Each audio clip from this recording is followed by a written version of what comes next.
नीतीश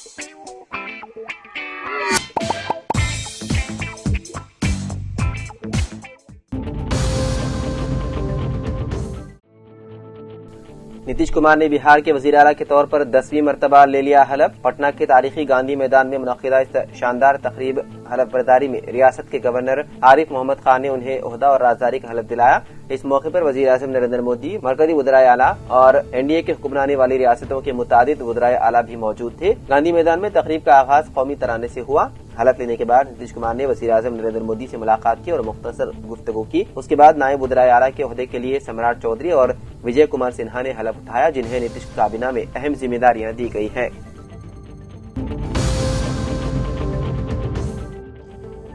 तेलंगाना रियासत में कांग्रेस हुकूमत को इख्तिदार में आए हुए 2 साल मुकम्मल होने वाले हैं, जिसके पेश नजर रियासती हुकूमत दिसंबर के महीने में बड़े पैमाने पर प्रजा पालना उत्सव यानी कि अवामी हुक्मरानी का त्यौहार मुनाकिद करने की तैयारी कर रही है। इस सिलसिले में वज़ीर आला रेवंत रेड्डी अपना दौरा अदला 1 दिसंबर से शुरू करेंगे, जो 7 दिसंबर तक जारी रहेगा। ये दौरा नारायणपेट जिले के मक्तल से शुरू होगा। दौरे के दौरान वज़ीर आला मुख्तलिफ अजला में कई तरक्याती प्रोग्रामों का इफ्तिताह और संग बुनियाद रखेंगे और अवामी जलसों से भी खिताब करेंगे। इस दौरे का बुनियादी मकसद कांग्रेस हुकूमत के 2 साल दौरे हुकूमत को अवाम के सामने पेश करना और रियासत में जारी फलाही व तरक्याती प्रोग्रामों को मकबूल बनाना है।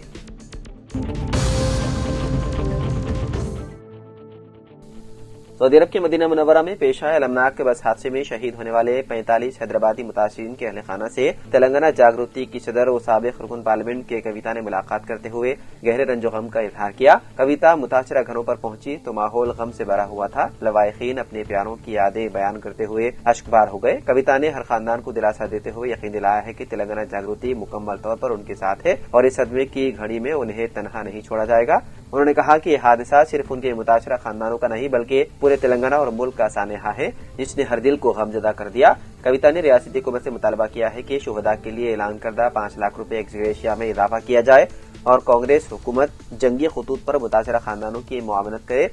उन्होंने इस बात पर तशवीश जाहिर की है कि कुछ लवाहिकीन को अब तक सऊदी अरब नहीं भेजा गया, जो कि इंतहाई अफसोसनाक है। कविता ने कहा कि हमारे शुहदा सीधे जन्नत में जाएंगे, मगर उनके पीछे रह जाने वाले खानदानों की देखभाल करना हम सब की इज्तिमाई जिम्मेदारी है। तेलंगाना जागृति ने यकीन दिलाया है कि मुतासिरीन की बहाली के लिए हर मुमकिन ताउन जारी रखा जाएगा।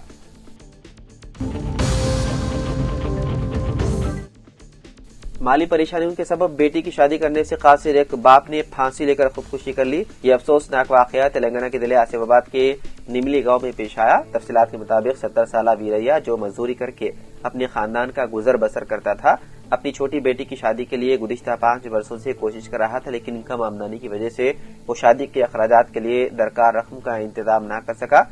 पुलिस के मुताबिक वीरैया की 2 बेटियां हैं। बड़ी बेटी की शादी 10 साल पहले हो चुकी थी, जबकि दूसरी बेटी की शादी के लिए वो शदीद फिक्रमंद था। वो अक्सर अपने करीबी अफराद से कहा करता था कि बेटी की शादी के लिए मेरे पास रकम नहीं है, मैं मर जाना चाहता हूँ। इसके अलावा वो दमे के मर्ज में मुब्तला थे। वो बांसवाड़ा सरकारी अस्पताल गया था, लेकिन वापस नहीं लौटा। उसके अरकान खानदान ने तलाश शुरू कर दी, जिस पर उसकी नाश गाँव के मदाफाती जंगल में एक दरख्त से लटकी हुई मिली। पुलिस ने इस सिलसिले में केस दर्ज करते हुए मुख्तलिफ जावियों से तहकीकात में है मसरूफ।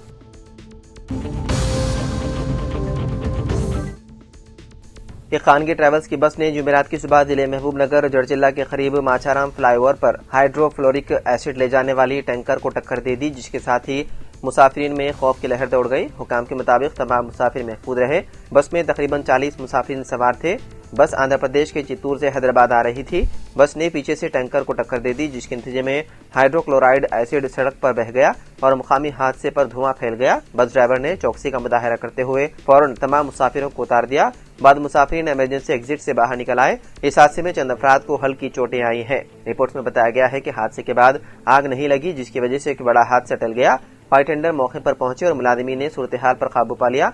हादसे के बाद नेशनल हाईवे 44 पर ट्रैफिक मुतासिर हुई। हुकाम ने हादसे का शिकार बस के मुसाफिरों को दूसरी बस में हैदराबाद मुंतकिल कर दिया।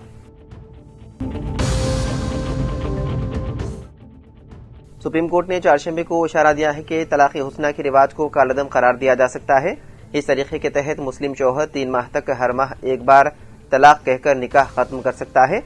अदालत में समाअत साल 2022 में सहाफी बेनजीर हिना की जानिब से दायर करदा अर्जी पर हुई, जिसमें मौक़िफ़ इख्तियार किया गया था कि तलाक़ हुस्ना गैर मुंतकी मनमानी है और आइन के आर्टिकल 14, 15, 21 और 25 की खिलाफ वर्जी करती है, लिहाजा इसे गैर आइनी करार दिया जाए।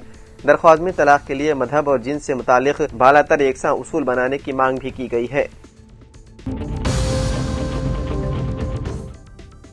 تلنگانہ کے سابق وزیر اور BRS کے کارگزار صدر KTR کو فارمولا ای کار ریس کیس میں بڑا سیاسی اور قانونی جھٹکا لگا ہے۔ گورنر نے چارج شیٹ دائر کرنے اور فنڈز کے غلط استعمال کی تحقیقات کی منظوری دے دی ہے۔ اس منظوری کے بعد ACB جلد ہی KTR کے خلاف قانونی کارروائی اور الزامات درج کرے گا اور عدالت میں چارج شیٹ داخل کرے گی۔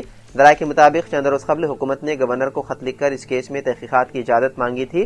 اب گورنر کی منظوری کے بعد معاملہ تیزی سے آگے بڑھ رہا ہے۔ اس کیس میں KTR کو ملزم نمبر 1 اور اروند کمار کو ملزم نمبر 2 کے طور پر نامزد کیا گیا ہے، یعنی دونوں اہم ملزمین ہیں اور ان کے خلاف الزامات کی بنیاد پر قانونی کارروائی کی جائے گی۔ یہ کیس مبینہ طور پر فارمولا ای کار ریس کیس کے دوران فنڈز کے غیر قانونی استعمال سے متعلق ہے۔ ACB اب تمام شواہد اور ریکارڈ کی جانچ کے بعد پروسیکیوٹر کے ذریعے مقدمہ درج کرے گا، جس سے سیاسی اور قانونی حلقوں میں کافی ہلچل متوقع ہے۔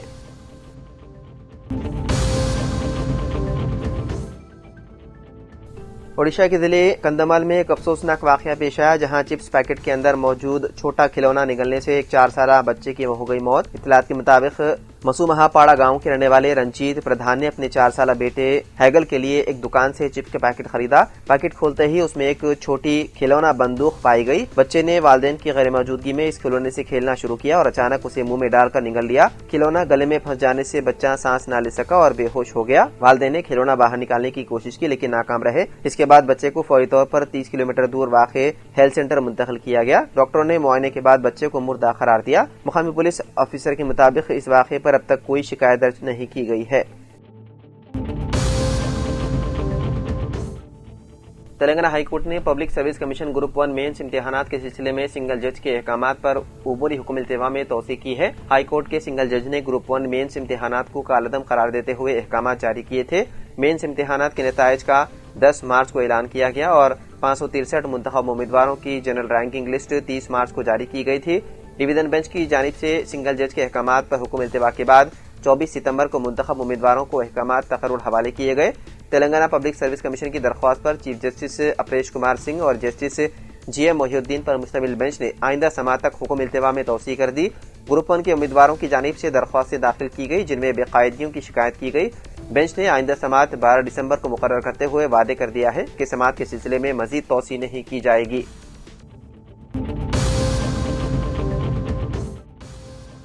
مارکیٹ میں چھوٹے نوٹ یعنی 10 اور 20 روپے کے نوٹ دستیاب نہیں ہیں، جس کی وجہ سے کاروباریوں کو کافی مشکلات پیش آ رہی ہیں۔ یہ مسئلہ صرف تلگو ریاستوں تک محدود نہیں بلکہ پورے ملک میں درپیش ہے۔ نوٹوں کی دیہاتی علاقوں میں کافی قلت پائی جا رہی ہے۔ RBI نے 10 اور 20 روپے کے سکے کافی مقدار میں متعارف کروائے ہیں، جہاں UPI لین دین کے نئے ریکارڈ قائم کر رہا ہے۔ وہیں نچلے متوسط طبقے، غریب اور چھوٹے تاجروں کے اہم کرنسی 10 اور 20 روپے کے نوٹ ہیں۔ چھوٹے نوٹوں کی قلت اور سکوں کی کم تعداد ان مسائل سے مستثنیٰ نہیں ہے۔ یہ مسئلہ بنیادی طور پر دیہی علاقوں اور شہری غریبوں کو متاثر کر رہا ہے۔ ان میں زیادہ تر اب بھی ڈیجیٹل ادائیگیوں کے عادی نہیں ہیں۔ بینک حکام کا کہنا ہے کہ تقسیم کے لیے چھوٹے نوٹوں کے بجائے RBI سے سکے بڑی مقدار میں آ رہے ہیں۔ ملک میں چھوٹے نوٹ بڑے پیمانے پر استعمال ہوتے ہیں۔ RBI کے اعداد و شمار بتاتے ہیں کہ اس سال 31 مارچ تک زیر گردش 2، 5، 10 اور 20 روپے کے نوٹوں کی تعداد 31 مارچ سال 2023 کے مقابلے میں کم ہوئی ہے۔